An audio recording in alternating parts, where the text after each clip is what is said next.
Welcome everyone to the first webinar by the Social and Political Research Foundation.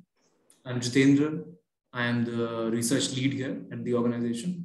We're a Delhi-based think tank and we work on issues like environment, governance, human rights, economy and security, and other issues that intersect these policy issues.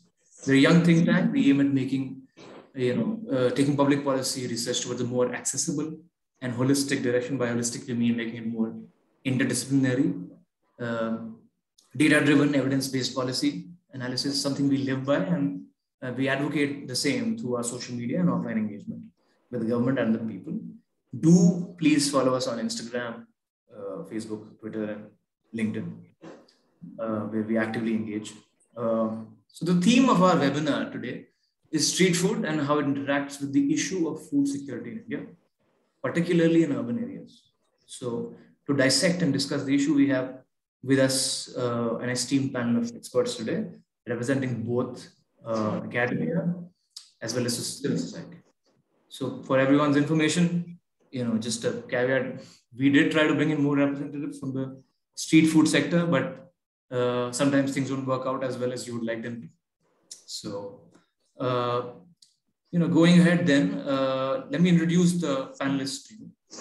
We have Ms. Shweta Sharma today with us, who's a doctoral researcher and assistant professor at University of Sheffield. You can say hi now, Shweta. Hi, everyone.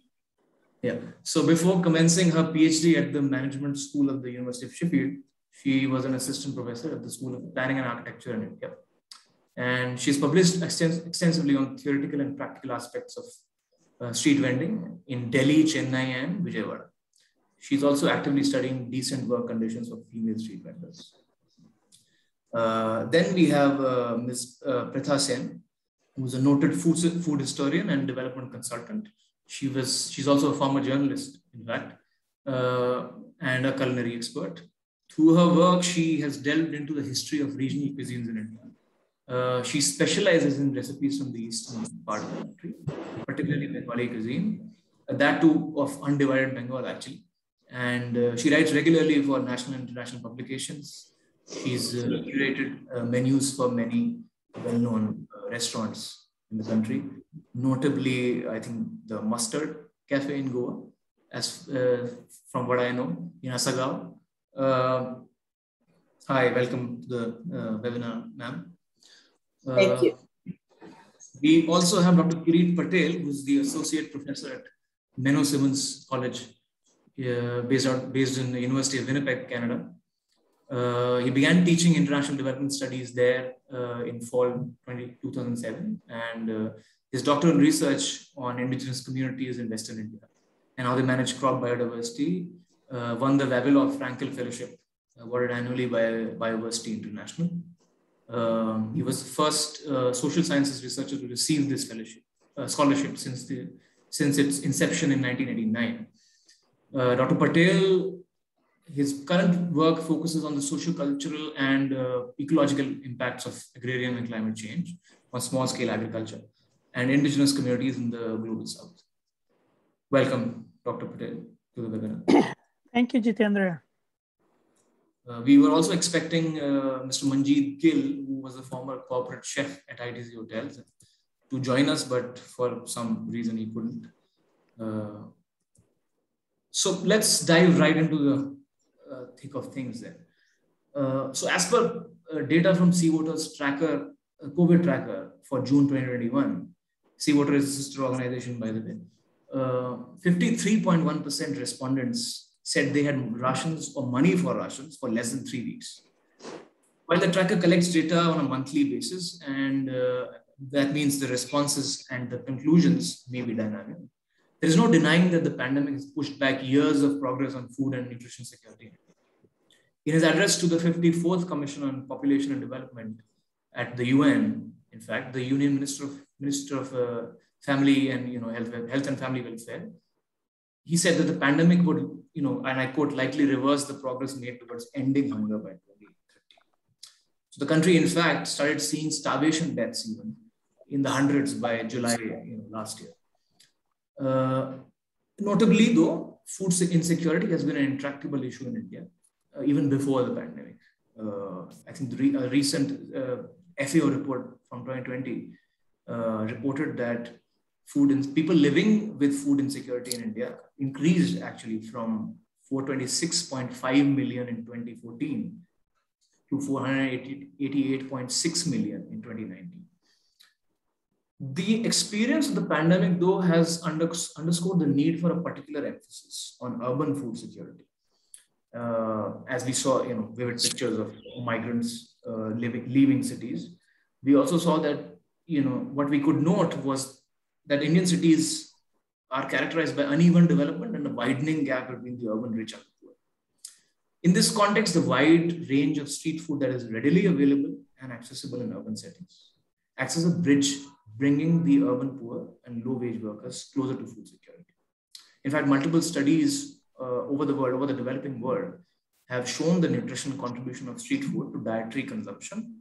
And it indicates, actually, these studies indicate a significant contribution to food security, both in terms of food consumed and the micronutrient intake of people. However, owing to its informal character, the sector faces many obstacles that restrict the possibility of alleviating food poverty. Some of the problems include cost cutting by both on part of the street food vendors by both neglecting hygienic practices and utilizing low quality ingredients. This is basically owing to low profit margins, given the menial cost that we have of street food in India. The need to increase awareness amongst both vendors and consumers regarding the preparation of and sale of healthy food. That's also another issue. Last but not the least, the need to increase the relative strength of street food vendors vis-a-vis local authorities, and just the general need to better regulate the sector. Those are some of the key issues that plague the sector and may restrict its ability to alleviate food poverty. Now, throughout the next 1.5 hours, we'll try to understand these and other aspects of the street food sector and try to situate it within the policy discourse around food security in India. Let me then go straight to Ms. Pritha Sen. Let me start with you, ma'am. There is definitely a definitional problem with street food in India, or it may not be there, but maybe as a scholar, I might see that. But where do we start if you want to define street food in India?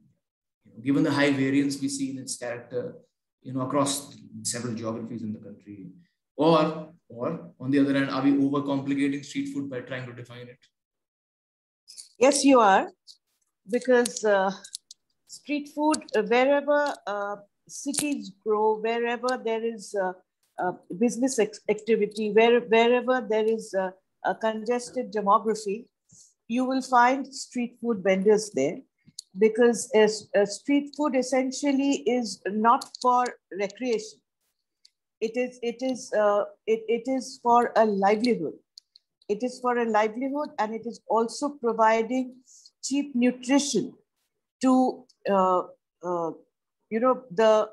consumers who inhabit those demographies, those spaces. Cheap nutrition, quick, easy on the move, and again, it comes down to livelihood issues. And wherever cities develop, you have this entire rush of migrants. And you have an entire rush of migrants. And in order to support them and support themselves, street food hubs come up. So it is definitely a very intrinsic part of the developmental demographies that we see in the expansion of our cities and our public spaces.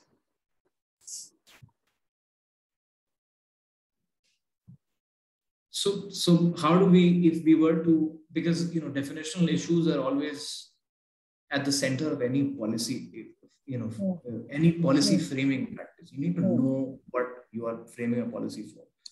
If a government representative or a policymaker was, let's say they created the Street Vendors Act 2014, but it's not necessarily specifically for street food vendors. How do we go about framing policy for something that we can't necessarily define? Well, you know, y'all have this debate has been carrying on for quite some time now. Since I think 2014, the act was brought into place, right? So this debate has been going on for a very long time, and about regulation and nutrition and hygiene. Now, this, I think, you know, it's a very complex issue, because, and especially now as you place this in the context of COVID-19, it is, we have seen one wave of migrants leave our cities, but we will see a fresh wave come in to replace them. Because, you know, what do we do first when we are poor, when we need a livelihood?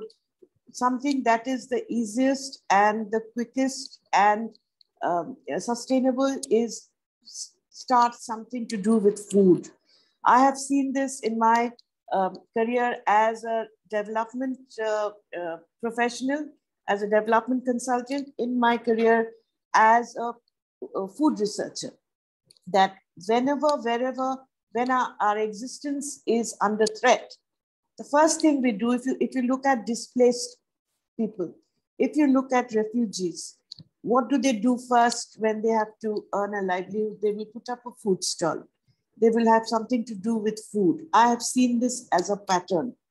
So now in the aftermath of COVID-19, we will see a lot more of food happening and street food happening.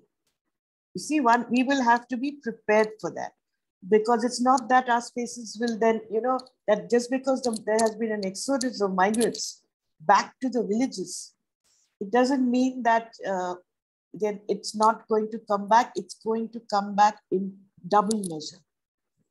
And we have to be prepared for this. And I have a few very strong things, you know, to say about this, because you're talking about policy, but I will keep that for your next question or after the next speaker, I think. Sure, no worries. So let me go to Ms. Shweta Sharma now. Shweta, while there is a general lack of data on street food vendors, I mean, there is data on street vendors, those are also estimations. Street vendors, generally estimates range from 1 to 4 crore, widely called as low estimates. But the Street Vendors Act of 2014, it says the urban street vendors may constitute up to 2.5% of the city's population. This is a huge number. Even if, let's say, on an average for the city of Delhi, which has, I think, over 2 crore inhabitants, I think 2.5% of that is huge.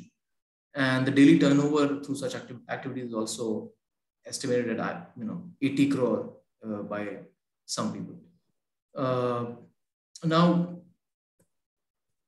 as a sector as an informal sector, which is not as regulated, what role does the sector play in urban food security? How can we quantify that? In fact, that's the main question. Its role in urban food, in alleviating or feeding urban food security, I guess. Yeah, so I think it would be difficult to quantify their contribution, because they are so diversified, they are so spread out throughout the country that it would be difficult to put a number to them. But they have a huge role to fill in the gap of the nutritional needs of the people. I think because if you look at the poor people, which is a huge population in India, so those poor people, their nutritional needs cannot be met to a satisfactory level, because they don't have enough budgets to spend on food, because they have to look into the housing and the transport, which are another two major chunks of the budget that they have to allot out of their daily budgets. So because of that, spending too much on food is just not possible. And through the reports which we have seen in the past, the most of the poor people in India, they are only able to afford only one meal a day. you know. So the kind of diversified foods that these street vendors sell, these street food vendors sell, I think that's very important thing we have to take into consideration when we are talking about their contribution, because you know, it's not only they have wheat based products, they have millets.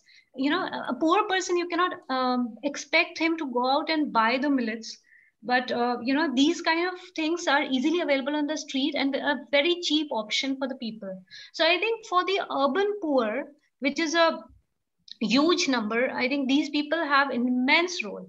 It's so from the consumer point of view, they play a very important role, and from the livelihoods perspective itself, they play a major role, because you know, for as ma'am rightly pointed out, there are a lot of migrants that are going from one city to another due to poverty, and the first thing that they do is that they'll put up a food stall wherever they'll go. So you know, it's a major important livelihood for the people, for the poor people. So I think their contribution is immense, not only to alleviate the poverty of India, because they are a livelihood option. It's very much a livelihood option for the poor people. So it is important to pull the poor people out of that you know, poverty trap. And second thing is, it is important from the consumer side also, because there are a lot of poor people who need these vendors for their nutritional needs on a daily basis. So from the demand and the supply side, they are a very important component of the Indian economy. And how would you see the impact of then a pandemic like the COVID-19 one on just the economy of street food then?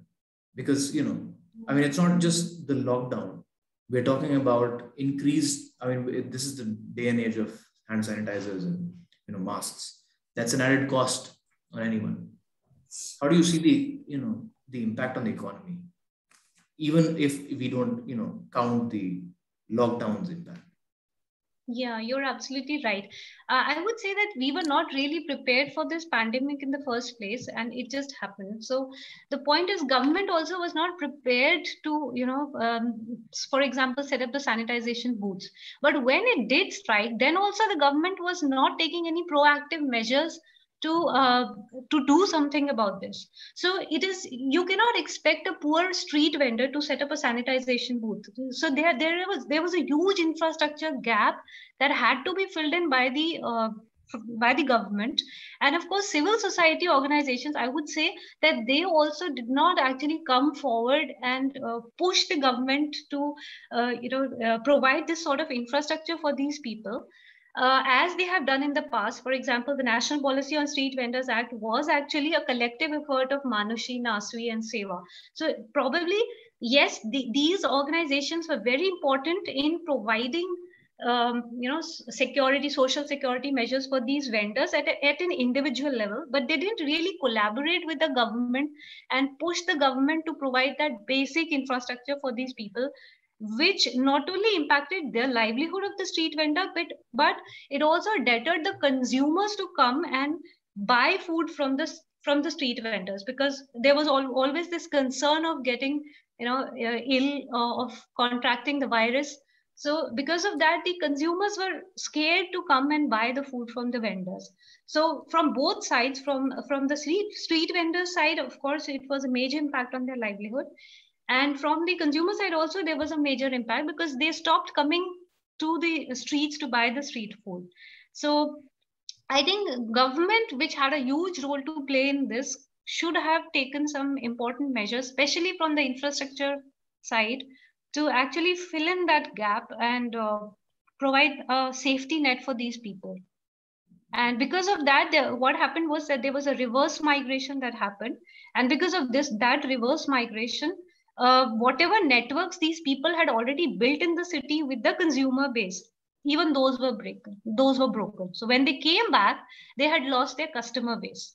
So that reverse migration again had a huge impact on the livelihoods of these people, because the customer base which these people built over so many years, that was all of a sudden broken, because they were out, so people just forgot about them. So when they came back, they had to face immense competition. So as ma'am rightly said, that this migration is going to increase and this street vending is going to increase post-COVID. That's a very important point that we should note, because post-COVID, what is going to happen is that there will be an immense surge in numbers of these people. And then we have to think that because of that, there will be immense competition also. And how then there will be the survival of these people? How the survival of these people will be there amongst that, survival of the fittest competition? That is one thing the government needs to take off and they takes care of. And I think the national policy on street vendors needs to have certain important points to cater to this sort of post-pandemic situation, because they are saying that they are going to provide the licenses to the vendors, but then are those licenses enough, and who is going to monitor the management of all that? That's a major question we have to see post COVID now. We'll come back to that. That's a good point. And in fact, let me now go to some of the policy issues that already exist in the street food sector. This is from a paper from October 2020. One study showed that, this is an estimation that street vendors spend roughly 10 to 20% of their incomes in bribes to tackle unwarranted evictions and, penalties from municipal bodies or police authorities. In Mumbai itself, in fact, one of the examples shows that collection of penalties at the MMC, the Mumbai Municipal Corporation, amounted to, in US dollars, 1.5 million. And haftas, or informal payments, amounted to US dollar 17 million per year. So Dr. Patel, and we also know that on an average, the estimate is that the median income for a street vendor, not just a street food vendor, in India is 7,000 rupees. So Dr. Patel, what kind of then barriers do you see, playing out? And this is the situation before the pandemic. Now, what can we expect? And can you elaborate more on how this eviction economy works in the informal street food sector? Thank you, Jitendra. Are you able to hear me? Yes. Okay. Good morning to everyone.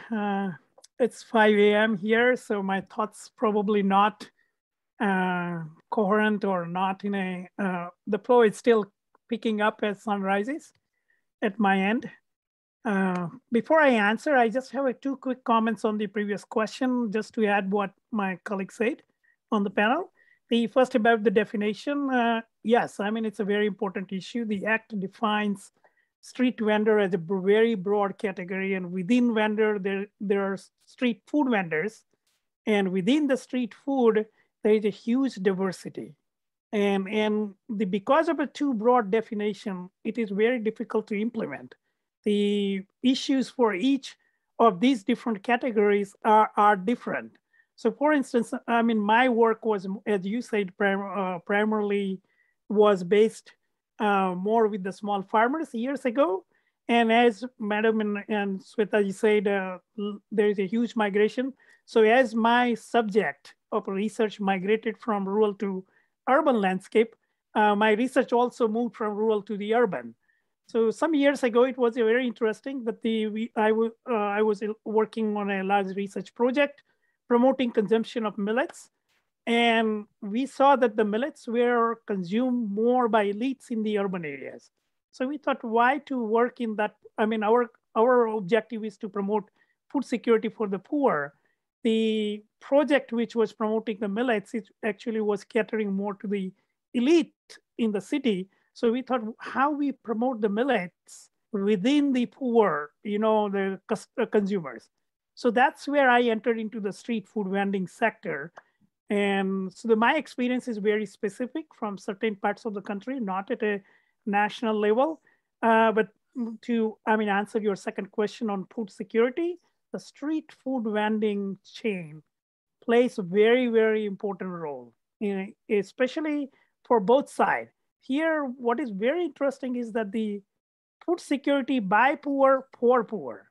So the poor people who are engaged in this sector, they are poor, and they also cater the poor.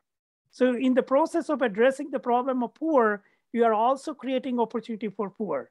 So it is a very interesting sector. And within this street food sector, the people who cater the ready to eat food, they are facing the most challenging situation. Their infrastructure needs are different. Then again, there are lots of hierarchical, the categories. If you look at the food stalls in Delhi, probably that person may be making very good livelihood if it is at a very prime location. And if you compare to a woman who is selling dried fish or some kind of a morning breakfast on a street in Vizag, that's a very, or in Madurai, their both income and situation is very, very different. The kind of, their needs, policy support are also different. So the question you raised, it looks like a more academic exercise to define, but it has a very good implication in terms of implementing the Street Vending Act, which defines the vendor as a whole, right? So your question about the corruption and bribe in this sector, yes, it is rampant. My work is more particularly focused on women, and I work mostly with the street food vendors who have a list infrastructure. So the bribe is also in the form of kind, not necessarily all the time in the cash form. The situation also depends on the cities. So coming back to the question of the bribe, and it is linked with the rights, right? Once the Street Vending Act was passed, the implementation responsibility was left to the states. And in my view, we haven't published it. A student of mine worked in Vizag, and Vizag was considered one of the best city or best municipality in terms of implementing Street Vending Act. So we looked at the Vizag, that what the progress has been made. Even there, the progress is very, very minimal. So in absence of, a recognition of the rights, yes, people do end up paying the bribe. And there is a whole economy. The act requires the dispute resolution, the mechanism. The act requires no eviction, but it continues to happen. So what Sweta said, that after the post-pandemic, when people return back to the cities, I haven't traveled to India for now 18 months, so I do not know what is the situation. Mostly my conversation over last year and a half has been more on at a personal level, somebody has been impacted or they lost the economy or that kind of issues, rather than a more, the broader issues of getting back to a normal situation. The interesting thing about the street vendor is that they have enormous resilience. Can you imagine any business that you are removed today completely from the existence, and the next day they come back with a same kind of a product or same kind of enthusiasm. So the resilience is enormous. That's the one thing which I find it very inspiring. In many places, keeping people into the employment with a disincentive is very difficult. Here, despite all disincentive, they continue to struggle and they continue to work. Second, for women especially, they enter into this economy not because of the demand. They are pushed into this economy. They literally do not have any other alternative. Many women have abusive relationship within the family, or husband has died, or there is no other source of income. So the women face even a more difficult situation within this sector. The third is ready to eat is a perishable item, right? Compared to somebody vendor who is selling the factory product like a toys or a plastic goods. So they have a different kind of a policy demand. I don't want to take all the time, but what I'm saying here that my experience is very limited, particularly specific to a certain region in the country. I traveled with my subjects who were farmers and fishermen, and now they became the vendors. Of course, the reasons, the agrarian stress. The one more point I wanted to make it here, that most of the time I worked with the NGOs who work with the small farmers, and in their ideology, also they find it very difficult to help these migrants, because as in ideology, they are supposed to keep these people on the farm. So they find it difficult to work with once the farmer leaves the farm, or the family member leaves the rural landscape or the farming.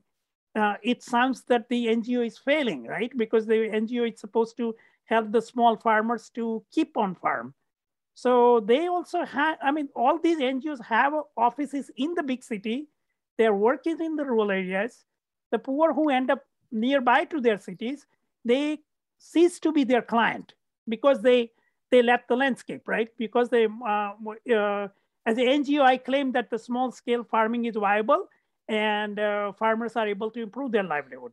On the other, not that they do not see this problem, right?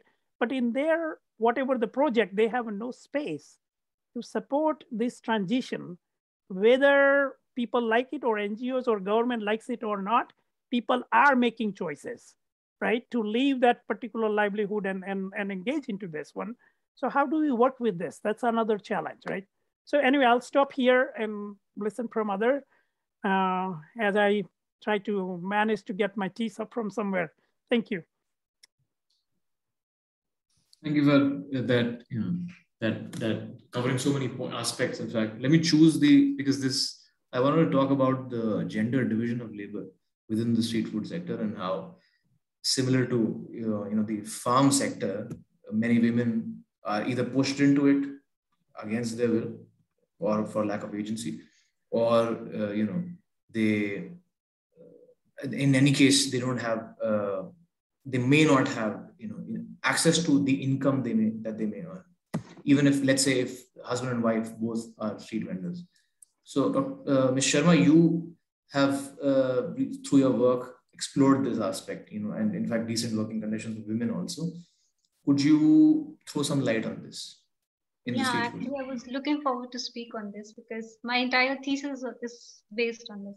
So what I found was, as Kiritji told, that yeah, it's actually true. Women are the ones who are actually pushed into this. And although sometimes what I found was there were two categories of women. First, there were women who were directly pushed into it because of the economic necessity, because they had abusive partners and who didn't earn anything. So they, to support their family, these women from being the secondary earners of the family, they had to become the primary earners. So these were the women who were directly pushed into this kind of work. But then there were other women who seemed to, exercise their agency to choose the kind of work they want to do. And these women were actually the widowed, the divorcees, and the abandoned women who were not particularly bound by the marital contract and thus the private patriarchal norms.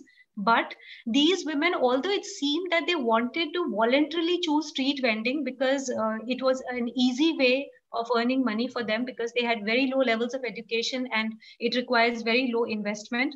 But then again, if we see, these women were also pushed into vending because of the fact that they had social reproductive activities to take care of. So their reproductive activities were more important than the productive activities.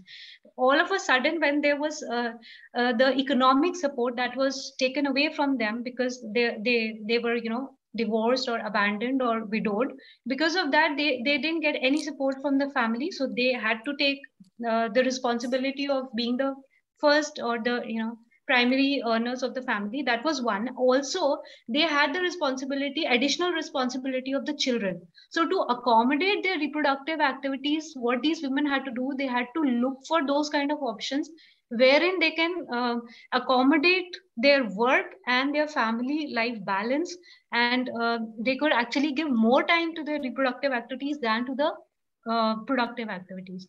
So basically, if you see that no matter whatever was the marital status of women, they were all pushed into vending. So they didn't have a choice to exercise their agency. That was one very important conclusion that I have drawn. And secondly, if we look into the other aspects, such as the age or if you look at the educational qualification also, then also I found that whether it be the literate women or the illiterate women, they never had the agency to choose the kind of work they wanted to do. I'll give you a very specific example. There were women who said that they were doing some sort of formal work before their marriage. For example, they were teaching in a school or something, but after their marriage, they were not allowed by their in-laws and their husbands to go out and do these kind of formal works, because they were expected to take care of their family, give priority to family than the work. And the formal sector, you know, the jobs have very strict working hours, they have very strict ways of working. So because of that, they didn't have the option. So literacy level also of the women didn't matter, because even if they had very good educational qualifications, they were not allowed by the patriarchs in the family to actually exercise the agency. So that was another very important finding which I found through my thesis. And third, the age. Age was another parameter. I also checked that would age have any implication on the choice of the women in terms of the choice of work. Then I found that the young women, if we look at the women who are like below 20 years of age, those were the women who were still pursuing, they were enrolled in schools. And these women, what they had done was they had negotiated with their family that we will do a trade-off. You allow us to go to school, and then we will help you with the family. We'll contribute to the family income by working with you on the street as a street vendor. So, you know, they start working at a very young age with their parents. But these girls were more hopeful that once they complete their education, they might end up getting better jobs in future. So at least there was a hope that, yes, these girls might have a better future. But if you look at the middle-aged and the elder women, they didn't have any option, because unfortunately, they were not given education by their parents. They were discriminated against within the family. Their brothers were sent to school, but these girls were not sent to school. So because of that, they had lost on the opportunity of even applying for formal jobs in the future. So what I found was the agency was much more constrained for these elderly and middle-aged women than it was for the young women. And it was not that it was not that the agency was transferred onto these young women. No, they were actually fighting it and negotiating that agency with their parents on a daily basis. So some women who are able to negotiate it, they are able to get out of the trap, but others are stuck in this informality trap forever. So when we say that we have to go for R204, recommendation 204 of the ILO, which says that we have to provide decent work for these women. So what is the way out, like how to take them out of that informality trap, and how to formalize this informal sector is a big question, especially when it comes to the women vendors, because women vendors have very less options compared to the male vendors. So these are my broad observations. Let's see. Those were some fascinating insights, Ms. Sharma. Let me come back to some of the points that you mentioned later. Let me also welcome Mr. Chef Manjeet Singh Gill here. Welcome to the webinar, sir.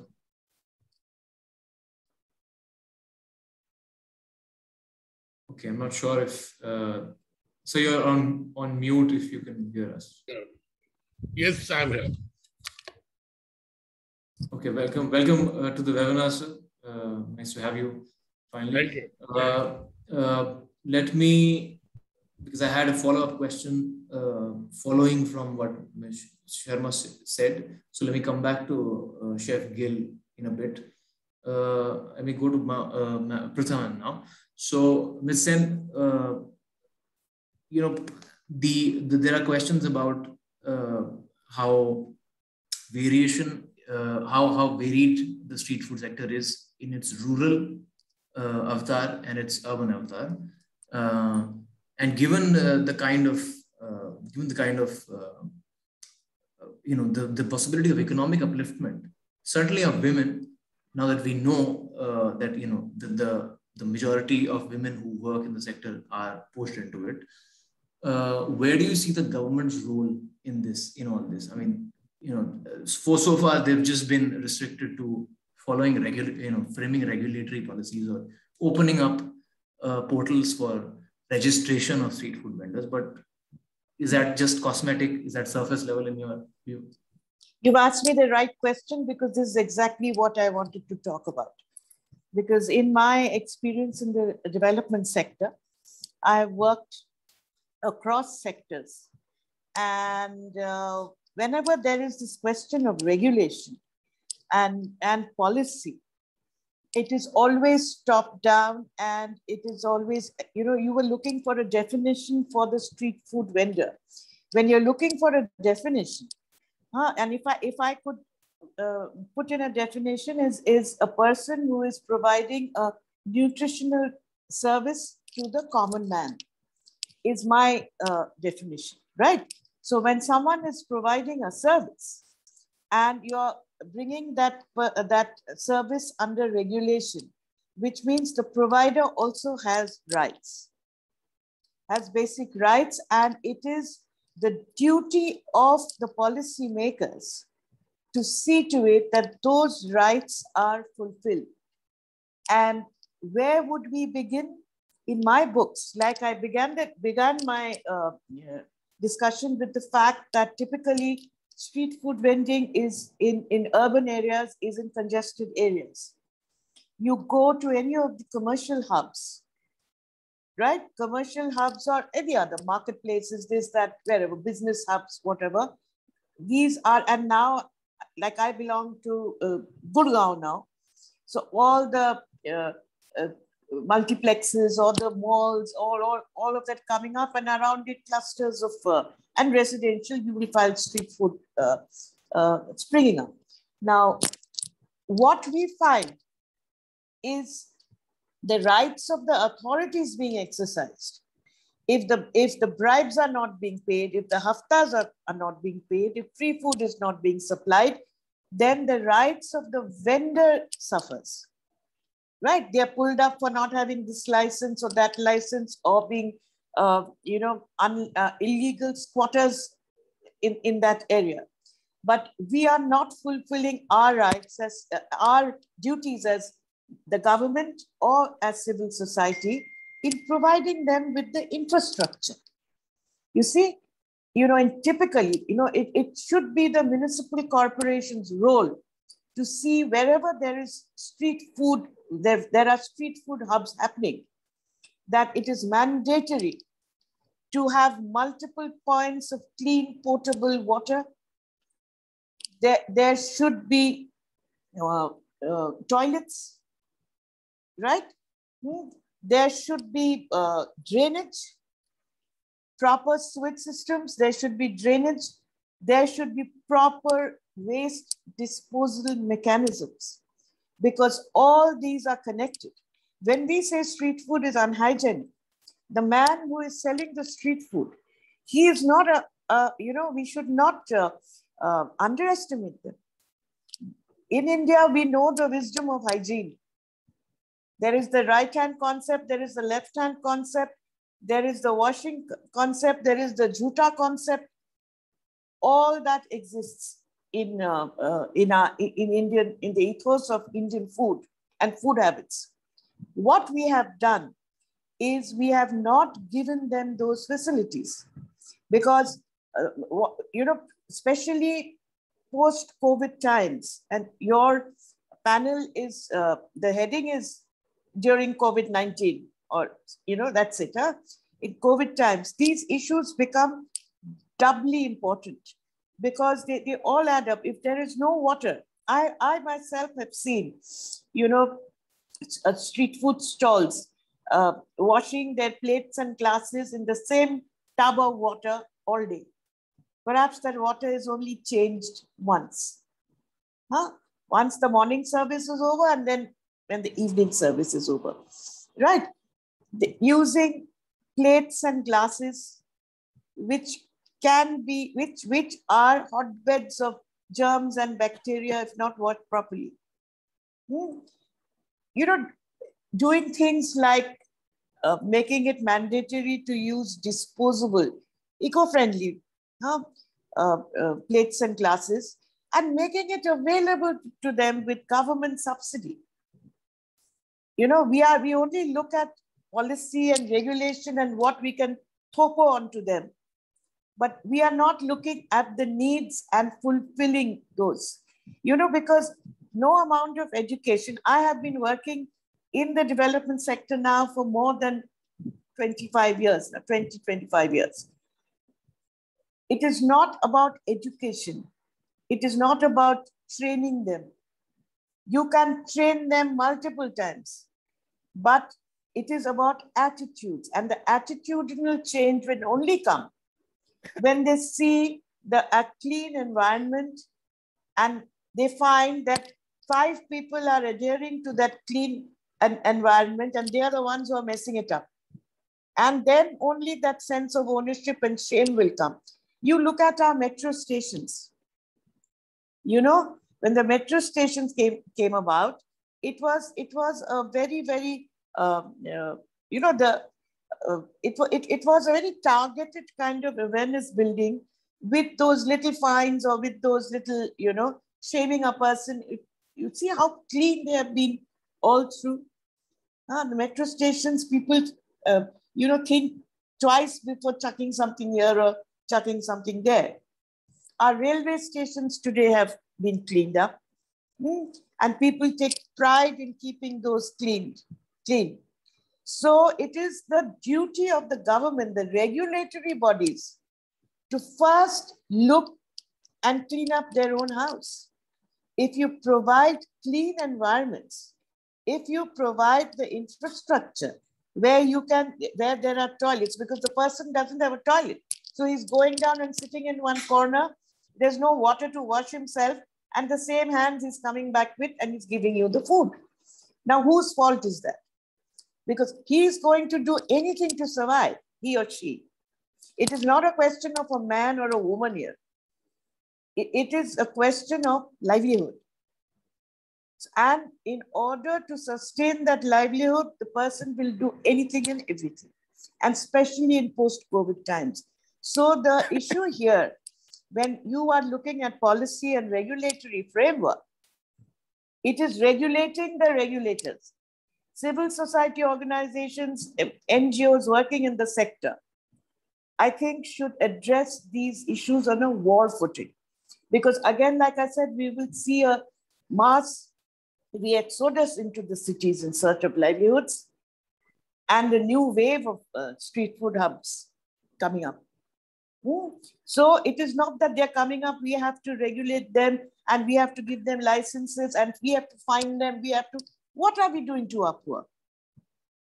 They are very used to shocks. And the COVID-19 shock has been a big shock. And like Mr. Patel said, they're extremely resilient. And they will come back again, because it is like any other disease that has killed many in the rural areas, a dengue or a dysentery or a malaria. Now, for them in their minds, it is that they have to come back and they have to feed their children. So it is, the onus is on us to provide the framework in where the regulations can be, imposed. It's not regulations first and then the framework comes in. You get what I'm saying, Jitendra? No? So this is what I feel, and I feel that very strongly. So that's a great, so you've talked about essentially a bottom-up approach, something that takes into account, that is participatory in nature, to put it in a very simple There has to be, it has to be a partnership, and it has to be some, done in a way that they take ownership of the spaces that they inhabit.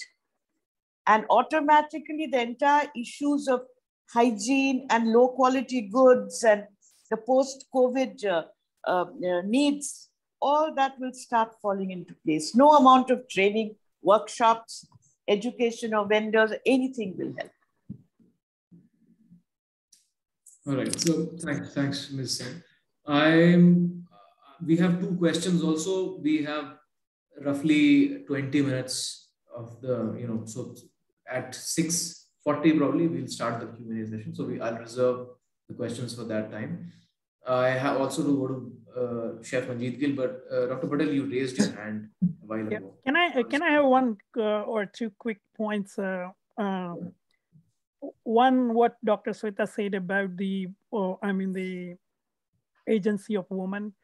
Of course, in my work, I have seen that, very clearly and very evidently, both ways, the challenges and the agency is both. Second is particularly the ready-to-eat food sector. The women are, their role, even if they are not in the front line, they may be working behind the screen, right? So we looked at the gender divide in this particular sector. In one particular city, we found only 2% of the vendors were a sole male enterprise. The rest had some kind of a role. If the women were not leading, at least they had a role in terms of preparing. And so a lot of research we did in terms of identifying these socioeconomic and other variables. So women, the location which women are serving, in the city, they have a less customers compared to the male. The second, we saw that the women had a less education compared to the male who are in the sector. They had a less access to the banking or any of the services. So within that sector, again, the gender divide is very, very rampant and significant. At the same time, women do exercise their agencies. Very good example, the Vizag is a very interesting city in terms of street food vendors. In some part of the city, there are very organized union, good leadership from the vendors themselves, and they regulate the spaces, who gets what. Very interesting idea in Vizag they used, that when they saw that there was a more demand of the vendors to work on the street, and this sector has both the supply and demand side problem. Often it gets crowded with the supply, so they kill each other. Basically, tragedy of commons happen there. So the one particular union leader, what he said, he bought the shift. He said what he noticed that even when there are too many vendors and if they work whole day, they will make less. So instead of what he said that, okay, let's divide by shift. So some people work for the morning kind of the food service, other people work for the dinner. So the same spot he divided in for a 2 or 3 shift, and their work and research showed, research means their experience showed that the income still remains same with a less number of hours.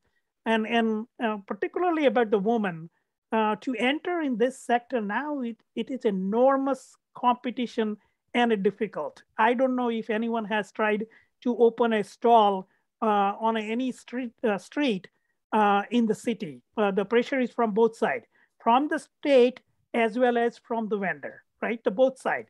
The vendor themselves oppose the new entry. So the women who are desperate to enter, they talk and they prove, and despite removal and pressure, they continue. So this union leader said that the woman who is desperate for the livelihood, we test that person's, the determination to enter. If the person has the other option, she will go to the other profession. So they leave it for a month, that how this woman struggles in order to establish on that particular spot. And then they allowed her, looking at her personal and family needs. So certainly there are good examples within the community to help the people who need it. The second issue which worries to me most with the post-pandemic situation is that often when you vacate the spot for a short period of time, the state takes over, right? The ownership. So if the vendors have left and went to the village, and then once they come back, the city will exercise its power, right? That's how we exercise our property rights in the city. Even getting a right for 12 hours, then you claim that I have not been back to my research site. So that's another issue, that once they come back, how the city allows them, or city they may not find even their spot. There may be something else. So there could be a bigger challenge in the post-pandemic period. About Pritaji's point about the safety and hygiene, last time when I was in Vizag in January 2019, a consultant was hired from Chennai to come to Vizag and train the vendors in a 5-star hotel. And I attended the session. So now the kind of practices for hygiene they are promoting is probably good for or relevant for Mr. Singh's restaurant, for instance. Those kind of practices, no way you can expect the vendors to follow, right? So the vendors were telling me that unless the consumer is ready to pay the cost of our hygienic measure, in no way we would be able to implement it. Not that they do not know it. They said that we know these practices. Using the gloves is useful. I mean, it ensures the hygiene, but they said it has a cost.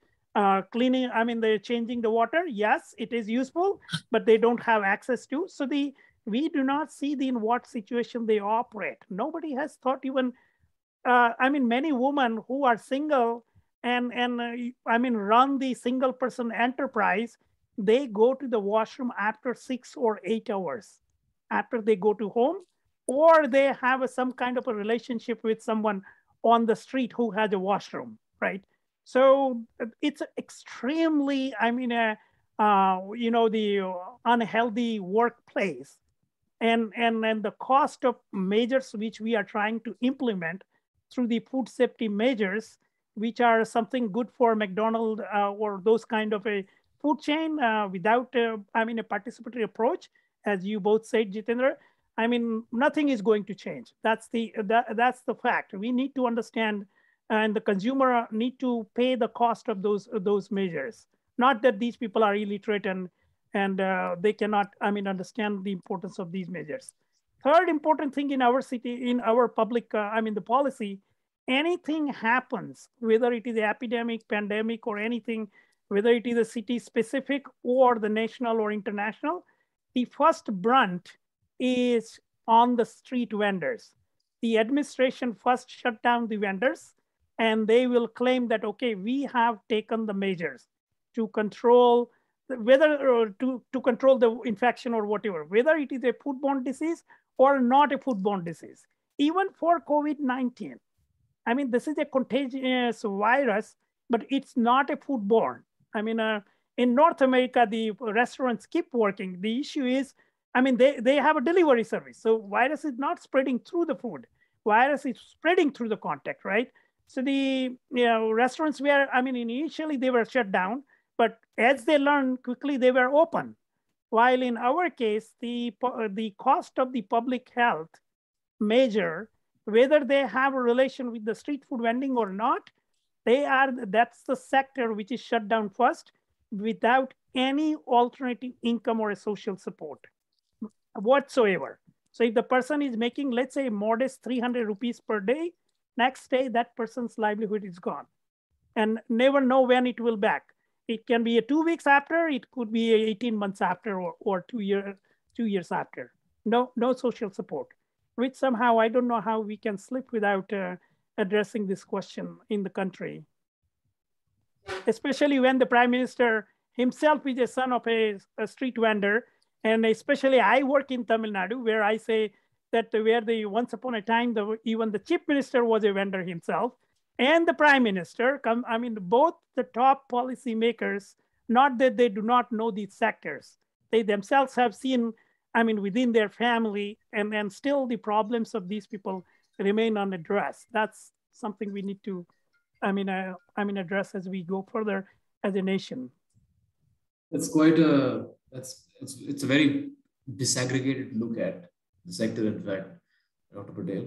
Let me take some cues from that and add them to a couple of questions that I wanted to ask Chef Manjeet Gill.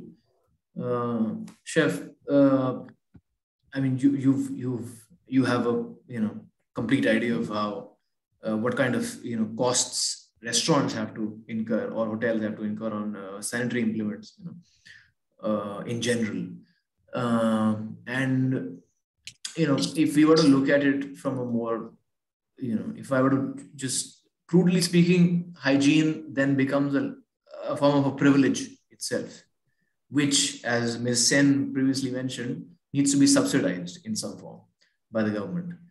So, do you see any change in the age of social distancing and, sanitizers and everything, gloves? Do you see any change in how much street vendors would be, as Dr. Patel says, willing to change or shift to a more hygienic way of producing food or selling it? What role do the consumers have to play? Will the consumers be willing to pay, an increased cost on that? On, let's say, something as simple as jhalmuri, in Kolkata, which costs probably like 10, 15 bucks at the most. How would you see this issue? A very interesting topic I think we are discussing, and there was a great learning from the other, who are experts in this street food vending. I see from my perspective, from the cooking and the serving point of view, first we must agree that the street food is must. Street food, show our culture, show our diversity, and takes care of our food security also, and even the nutritional security also. And the street food is not only for poor. Even the people from any strata of economy go there, enjoy that food because it is unique by itself, it's tasty, it remains in the memory. People do efforts to go and take the street food. Even whichever area they go, even Tamil Nadu or Bombay or anywhere, people know which are the street food they're going to go and eat over there. So if it is so important and everybody indulge into the street food, then we must look into very seriously. All the points which you said, they're very, very important to consider. So ultimately, I think that we must do the research of practices of our street food in our country and our street vendors, not to follow, when we talk about hygiene, sanitation, not to follow the West. I'm not saying that is bad, but there is a difference in the food production and the practices and the climate. So we must understand them. Otherwise, if we force the Western style or the international style to them, which doesn't get fit into their system, then this cost factor also comes. And for them to practice that is also very difficult. We don't do those practices in the house. Why it is not important in the house to do it? Why don't we wear the gloves in the house to cook the food? No doubt, these street vendors, if there's a need, they need to be taught about the personal hygiene. That is one. Now the hygiene comes as far as the food is concerned. In my career, I don't know I ever heard about food poisoning from the street vendors. Food poisoning happens from the structured agree. Yeah. Business. And from the street, there are great learnings from them because of the climate and the countries and the food has evolved according to the climate and the conditions and all those. They have a very deep knowledge how to protect the food to get bad. I give you my example. I've been in a Bengali market, there's a very small guy sitting on the road selling the matra kulcha. Now I think it was the month of May, June or April, the summer day, very hot, sitting on the outside, in baking. And I was in a hurry and I said, give me matra kulcha fast. He said, no, it is a month of, May, June. After every 1 hour, I have to give it a boil to this. Now I'm boiling it. When it will be boiled, after that I'll give you. So he's making the food safe every 1 hour. He understands that. And then, so why should we tell them, no, you must keep it in the fridge and heat it when somebody asks you? No. Then that is a fast food. There's a difference between the street food and the fast food. Fast food is a junk food. Street food is not a junk food. It is a fresh food. One other thing we must learn, the bigger infrastructure people like us or whatever, from them, they make, they are so content with their income. They're so happy with their income. That is the reason their food quality is very high. And they make fixed number of portions or fixed number of plates every day. If those plates are sold by 2 o'clock, they close the window. They don't say, they don't rush like in a restaurant or the hotel. We say never say no to the customer. Produce it quick. Infrastructures are like that and all those things. And that is where we go wrong sometimes. But street vendors never go wrong. They know it. They know the climate, summer, winter, everything, that how much and from what time to what time their food has to be done. So they great learnings from them. I only say that we must research or find out their good practices and then may make a little separate rules and regulations for them so that they continue with their practices and keep these standards and let the five-star hotel or the big restaurants and all their hygiene conditions or their practices are different. Their environment is different. Now, for example, just to tell you, I think, and you all will agree, the sushi, I think, is the most dangerous food item to eat. There's a raw, there's rice. Rice is very densely cooked. There's no air circulation. You can't stir rice. So you cannot, make the even temperature in the whole rice. Once the rice is cooked, it's a mass. Outside temperature is very high. Inside is very high. Outside getting cold. It comes into the danger zone of that. So it's very highly susceptible to the contamination. Most of their things, even the fish, is raw. It's a very, very, it's an item which very carefully one has to make. But we all love it, we all eat it. But Japanese will never make sushi with the gloves. He will make with a bare hand. He said, no, we cannot make. Culturally, it's not allowed. Even you pick up the sushi with a chopstick from their platter, they don't give you a good look. You should pick up with your fingers.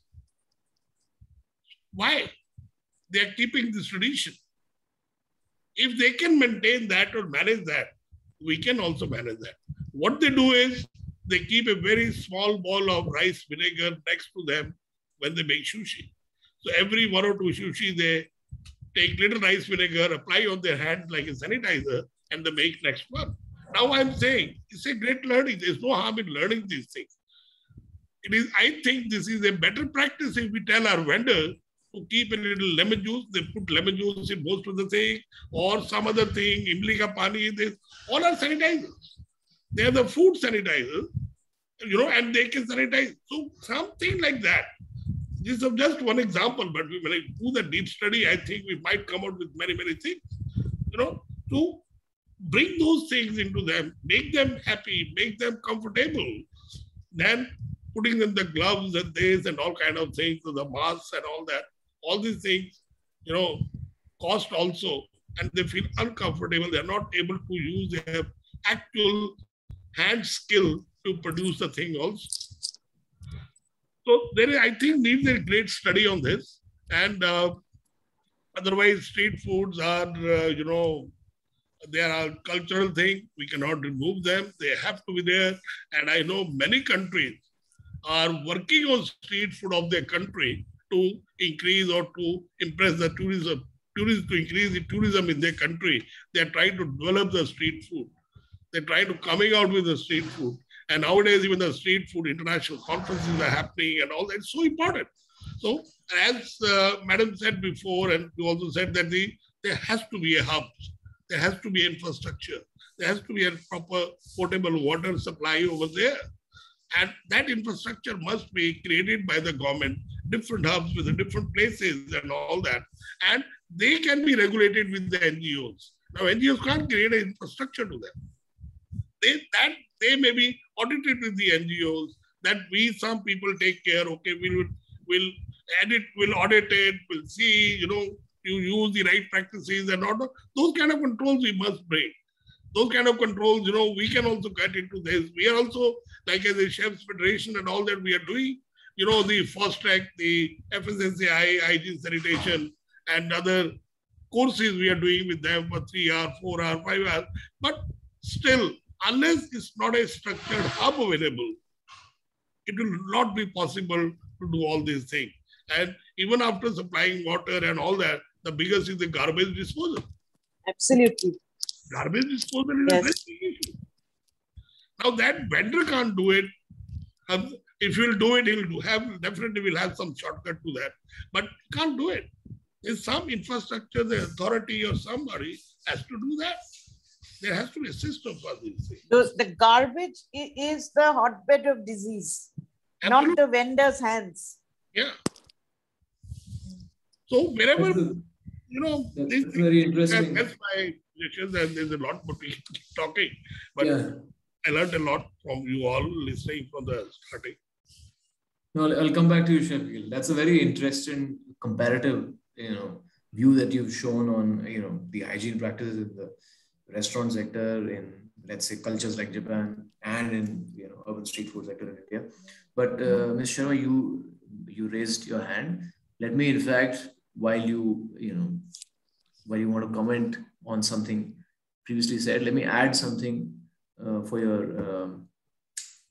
you here before we go to the Q&A session. We have 7 questions. We don't have enough time for all of them, but I'll choose based on what has already been answered. So the government last year came out with the street vendors Atmanirbhar Nidhi scheme, Swanidhi scheme, and the primary provision within it was, they provide a working capital of INR 10,000, I think. That was the sum to street vendors and which can be repaid in monthly installments within 1 year. There's a general lack of data, we all know.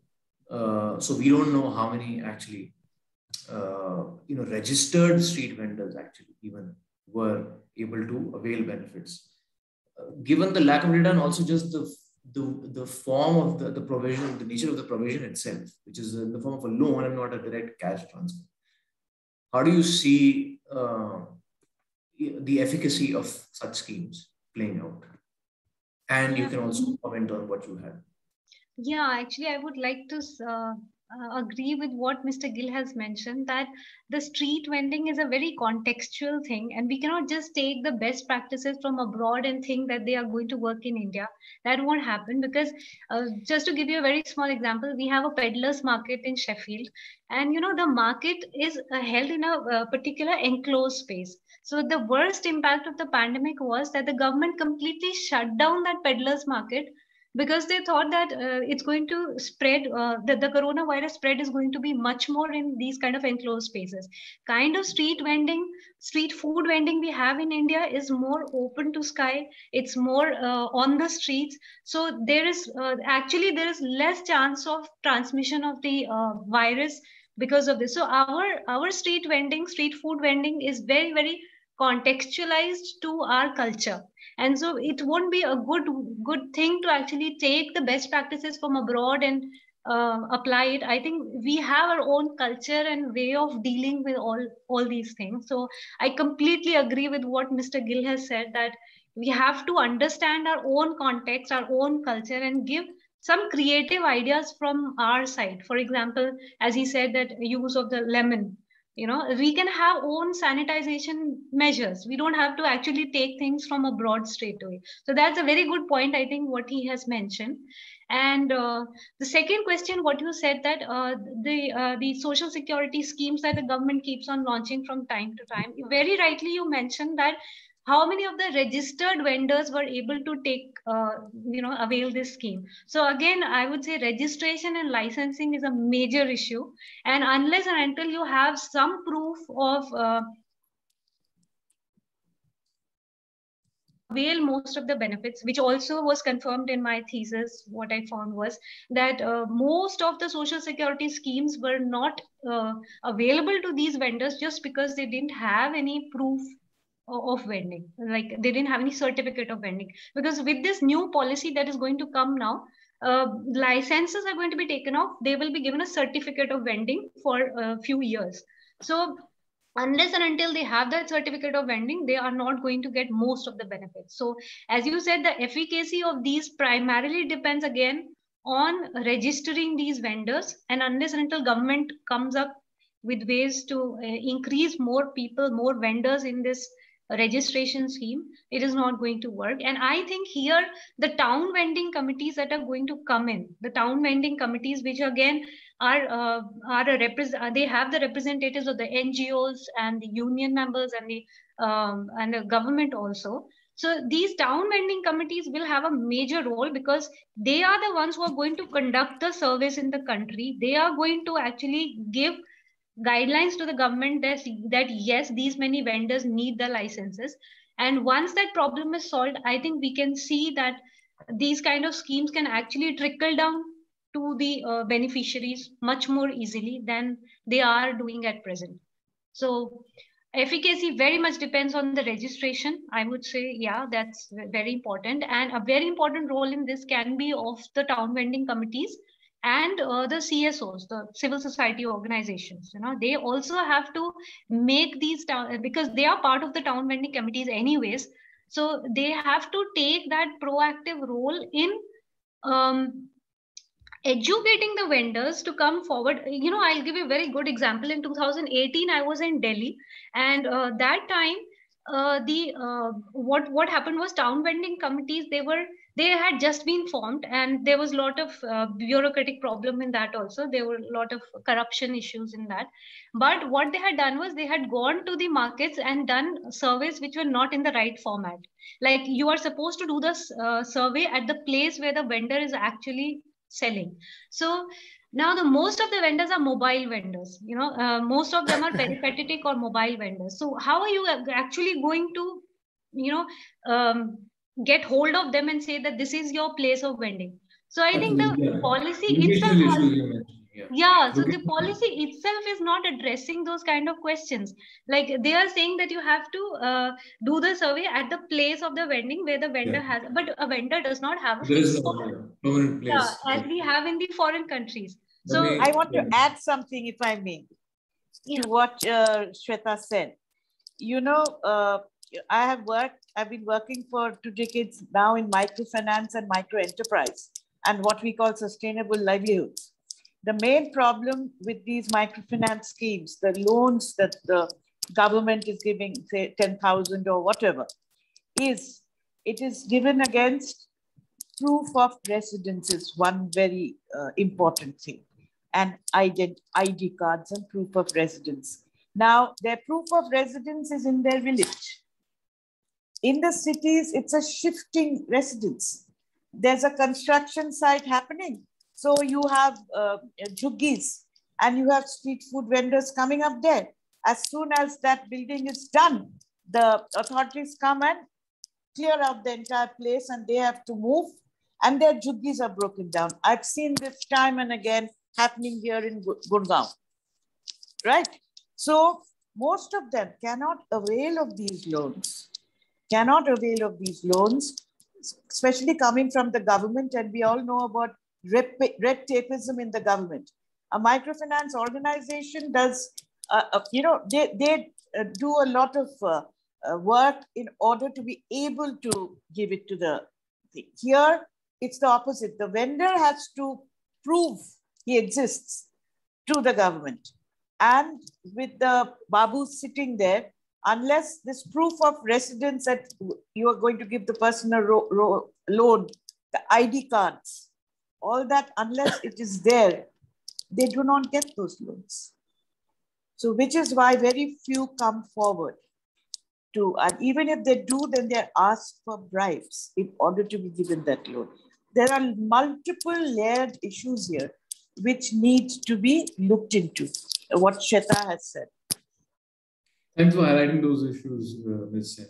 Dr. Yeah, Patel, I would just like to add that, as ma'am has rightly said, that also the vendors are not aware of their rights. That is the problem, because they don't know whom to approach. They don't know about their rights. They don't even know about the policy. When I was doing the survey in 2018, they were not aware of this national policy. So it's a government has to go and, they have to disseminate that sort of information to the vendors. Obviously, we have to understand they are not very literate people. So they are not going to read newspapers and websites, which are all in English. So government has to go to these people and ensure that they have proper information about their, and probably here the role of the CSOs is very important. But the government has also tied the hands of NGOs by stopping the FCRAs of many important organizations who are being forced to shut shop. Now, if we say that the CSOs and the NGOs have to come forward, where are they going to come forward now from? They've had to shut shop because before COVID, the government blocked FCRA, that was coming in, that was helping keep these NGOs alive to do their work. That's a very important point you've raised, Ms. Sen. In fact, we just have less than 10 minutes now, and we need to cover at least 2 questions from the Q&A. We're running out of time. Dr. Patel, I'll give you probably like a minute or so to, No, go ahead with the question, and I will see if it links with the question. If you. Okay, great. I will try to pick up. Yeah, so let me pick up 2 critical questions that people have asked. Both pertaining to, and in fact, pertaining to 2 different aspects. One is, and let me rejoin, there are 2 questions that are similar in nature. One is from Arya Day. They say, could you elaborate on the cost effectiveness in terms of street food production as well as the micronutrient supply aspect of it? Let's stick to the micronutrient supply aspect of it because the cost effectiveness has already been discussed. The other question that Kritika has asked is, we have heard a lot about hygiene and food security, but how can nutritional security be associated with street food? Considering a lot of street food is partial to carbohydrates and fat. Any one of you can take this. This is basically can I do a quick a comment or additional point what Sweta said, and then we come to the question. So in terms of the policy, India, as a nation, we do best job. You take the example of the Food Security Act of 2012 or the Street Vending Act of 2014. We put the deadlines to implement. Nothing has happened in last 7 or even after the 7 years of the deadline, right? So particularly in the case of Vizag, there is a town vending committee. We looked at the meetings and agenda and how these this town vending committee operate and the stuff. The issue is still that as a nation, the kind of energy we spent in terms of empowerment and capacity building, for instance, the implementation of the Panchayati Raj, we didn't show that kind of a, excitement and energy from the NGO sector as well as from the state in order to implement these policies. In Vizag, they have surveyed around 13,000 vendors. You talk to any vendor, the union or a active vendor, they would say that there are more than 70 to 80,000 vendors in the city. Vendors themselves are worried that if they come into the system of registration, the government would have information and they will tomorrow remove it. So that's their, one of the worry that like an illegal immigrant in the US, if somebody says that, okay, well, we will register you and tomorrow you would have rights, the person would be apprehensive about it, right? Because the state would have that information. The second thing is that the Street Vending Act is a one side, and there are conflicting 5 or 6 different schemes and act. For instance, the Clean India Mission. That is so worse for the street vendor. On the name of a Clean India Mission in Vizag, they cleaned up so many street vendors. I'm not against the Clean India Mission, but the way the city planners, they prioritize the Clean India Mission without looking at the street vendors' impact on them, right? So the same way the Vizag is a part of a smart city mission. And the same policy under the smart city mission does not consider that the street vendors exist in their city. Same way the coastal zone management, particularly my work is with the vendors who sell the dried fish. The coastal zone management has cleaned up the coastal line of Vizag. So there are a number of different conflicting acts which work against the street vendors, the act, and there is no one to argue and fight for the street vendors act and rights. So that's very important that we do have an act on pile or on paper, but there is no, the implementation or a budget or the incentive for the town to implement it. They have a more incentive on Clean India Mission compared to the Street Vending Act. So that's about the policy. About the nutrition, I would say quickly make that my work is on nutrition security. In Madurai, we worked at that how street vendors provide the nutritional food based on the millets. Yes, many street foods are I mean, the calorie dense and probably unhealthy food. I mean, what we call, but it's diverse as Mr. Singh said. And I mean, it's a very diverse food landscape. And lots of vendors, if you see in Vizag, the new vendors bringing the new product near the parks where people go for a walk, or in Madurai, this is totally a new innovation by the vendor to sell a drink made from the millets, which is very healthy. And most of the time, this drink was consumed by the laborers who go to the construction industry. These laborers do not have money to spend. They carry their tiffin with them, and on the way they drink this so they can continue to work until 2 p.m. or something. This is a slow release food. It's opposite to the fast food. So there are a number of examples where you can promote, I mean, the nutrition through this chain, because this chain caters the poor and by the poor, right? So, but that kind of innovation has to happen in a participatory way. And the scientists, unfortunately, in our country, I mean, when I have been doing this research for, I mean, with the vendors for at least 6-7 years, I'm yet to find a food scientist who works with these vendors on the street. These food scientists from agriculture universities, they have a fascinating product based on millets in their universities, but none of these products are taken by these vendors because they are not made in considering the infrastructure of the vendors, right? So they are nutritious product, but they are not looking into what vendors can probably produce or what consumer would like to buy, right? So that kind of a research we need in order to promote the nutrition through the street vendors. Thanks for that descriptive answer, Dr. Patel. We've ran out of time, so let me now just try to conclude this session.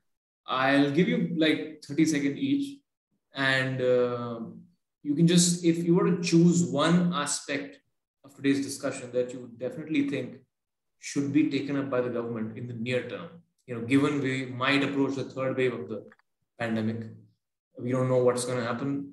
I mean, it's just, it's too uncertain right now. And which means there will be multiple issues in the street food sector during the third wave, post it. So which is the one particular issue that you think the government should take up, urgently in the near term, certainly? You can go, Chef Gill, you can probably go first.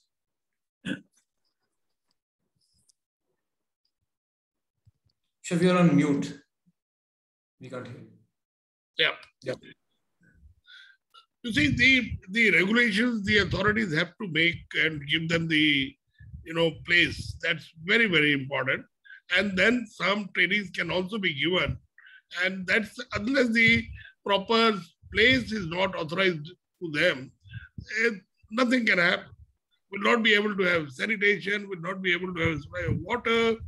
And the hub will give them a different status, give them a different pride to come over there and serve food, and they will start doing the good practices also. So I think it's a hub is very important first with the infrastructure before doing anything else. Can I go next? Yes. Because hello, Chef Gill. He's our guru in the hospitality sector. Good evening, sir. But I tend to disagree with what you said. Typically, creating a street food hub is taking a vendor away from the most convenient spot that, we are talking about the street food vendor who is, providing a service to other commoners and especially nutrition to the poor. So if we create hubs, it becomes a very cosmetic, according to me, a cosmetic setup. What I feel is very important is letting the vendor choose his or her location according to, of course, regulatory policies, but seeing to it, because the Clean India mission or Swachh Bharat should actually show us that they are cleaning up India, they are cleaning up these spaces. They are but not, madam, the vendors themselves, right?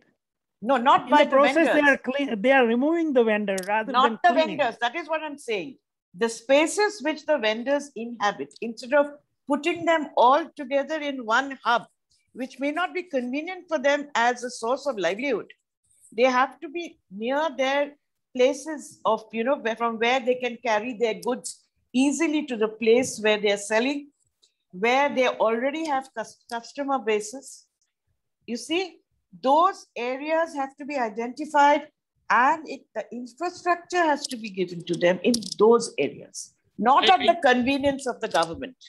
I agree with you, ma'am, 100% on this. And I mean to say the one kind of vendors.